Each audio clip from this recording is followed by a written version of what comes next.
बांग्लादेश का सिचुएशन तो ठीक नहीं है। আবারও বাংলাদেশ সম্পর্কে বিতর্কিত মন্তব্য করেছেন ভারতের উত্তর পূর্বাঞ্চলীয় রাজ্য ত্রিপুরার মুখ্যমন্ত্রী মানিক সাহা। শনিবার আগরতলায় সাংবাদিকদের সাথে আলাপকালে তিনি বলেন, ভারতকে ছাড়া বাংলাদেশ চলতে পারে না। তার এই মন্তব্য দেশটির দৈনিক দ্য ইন্ডিয়ান এক্সপ্রেসে প্রকাশিত হয়েছে। প্রতিবেদনে বলা হয়, ত্রিপুরার মুখ্যমন্ত্রী মানিক সাহার মতে ভারত ছাড়া বাংলাদেশে কোনো কার্যক্রম চলা সম্ভব নয়। এ সময় যে সকল দ্বিপাক্ষিক প্রকল্প বাংলাদেশ ও ভারতের মধ্যে সম্পন্ন হয়েছে অথবা সমাপ্তির কাছাকাছি, সব কার্যক্রম ভবিষ্যতে শুরু হবে বলেও প্রত্যাশা করেন মুখ্যমন্ত্রী। তিনি বলেন, তারা ইতোমধ্যে বাংলাদেশে বিশেষ অর্থনৈতিক অঞ্চল SEZ গড়ে তুলেছেন এবং মৈত্রী সেতু নির্মিত হয়েছে। বাংলাদেশের আখাউড়া ও ত্রিপুরার আগরতলার মাঝে রেল সংযোগ রয়েছে, সবকিছু প্রস্তুত। তিনি অভিযোগ করেন, বর্তমানে বাংলাদেশের সমস্যা চলছে, তবে তিনি নিশ্চিত যে ভবিষ্যতে আন্তর্জাতিক রেলপথ সংযোগ চালু হবে। তার বিশ্বাস এই সমস্যার সমাধান হবে, কারণ বাংলাদেশ ভারতকে ছাড়া চলতে পারে না।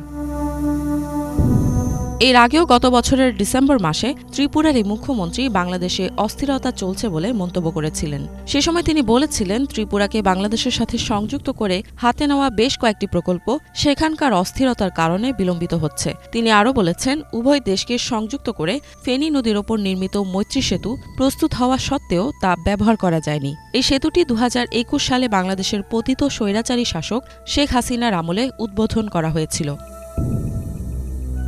মানিক সাহা বলেন, দুই দেশের পণ্য পরিবহনের জন্য ফেনী নদীর ওপর নির্মিত সেতু, সাবরুমের সমন্বিত চেকপোস্ট ও সিপাহীজলা জেলার আন্তর্জাতিক নৌপথ পরিবহন সহ অন্যান্য প্রকল্পগুলো সরকারিভাবে উদ্বোধন করা হয়েছিল। তিনি আরও বলেন, ত্রিপুরার বোধজং নগর রাবার ইন্ডাস্ট্রি থেকে উৎপাদিত পণ্য সামগ্রী বাইরে যাচ্ছে, বাংলাদেশেও যাওয়ার কথা ছিল।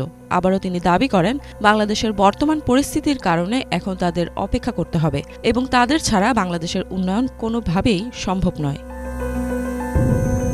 ত্রিপুরার মুখ্যমন্ত্রী বলেছেন, মৈত্রী সেতু নিয়ে ভারতের অনেক আশা আকাঙ্ক্ষা রয়েছে, সেটিকে দক্ষিণ পূর্ব এশিয়ার প্রবেশদ্বার বানাতে চান। সবকিছু প্রস্তুত আছে, তবে এখন শুধু যথাযথ সময়ের অপেক্ষা করতে হবে। তার মতে বাংলাদেশের আখাউড়া ও ত্রিপুরার আগরতলার মাঝে যে রেল সংযোগ রয়েছে তা চালু করা গেলে আগরতলা থেকে কলকাতায় যেতে মাত্র 7 থেকে 8 ঘণ্টা সময় লাগবে।